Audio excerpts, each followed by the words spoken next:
ngetop itu orang presentasi aja enggak. Gimana kamu bisa dapat promosi jabatan kalau kamu muncul untuk bisa menceritakan dan menunjukkan kerja baik kamu aja tidak. Gimana kamu bisa dapat kalau kamu muncul dan tanya dan bersilaturahmi aja enggak. Betul? Jadi menghadapi show up. Dan zaman sekarang unfortunately banyak orang yang bahkan untuk bisa menghadapi sulitnya hidup aja mereka memilih untuk tidak menghadapi.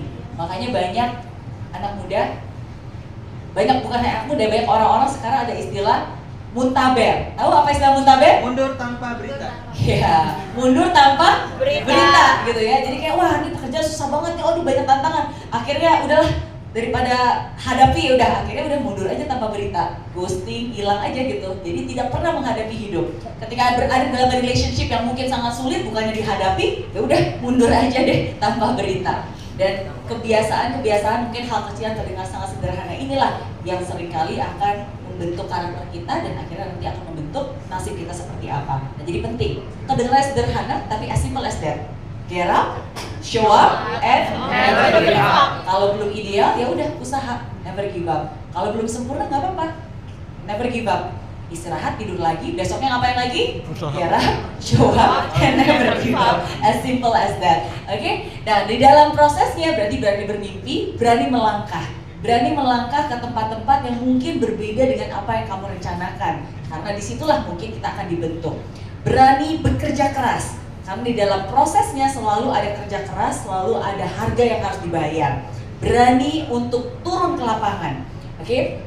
Berani untuk terjun langsung, berani untuk berkeringat. Karena biar kita terjun ke lapangan, kita bisa melihat apa yang kita rencanakan dengan apa yang sungguh-sungguh dieksekusi. Kita bisa menjembatani dengan perencanaan dan kenyataan.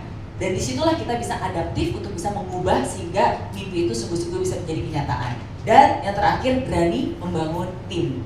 Inilah benang merah yang saya refleksikan di musim itu, dan saya melihat pattern yang sama. Tantangannya mungkin berbeda, tugasnya mungkin berbeda, musimnya mungkin berbeda, orang-orang yang ditemui mungkin berbeda, tapi at least buat hidup saya melihat pattern yang sama di hidup ini. Selalu harus punya visi, berani bermimpi besar, berani melangkah, berani kerja keras, turun ke lapangan untuk melihat di lapangan seperti apa, dan berani membangun tim. Karena nggak ada mimpi besar yang bisa dikerjakan sendirian.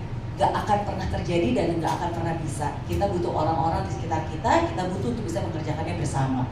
Nah, dan terakhir, tetap percaya. Oke. Ada hal-hal yang mungkin bisa dijelaskan secara logika, ada hal-hal yang bisa dilakukan secara hitung-hitungan, tapi ada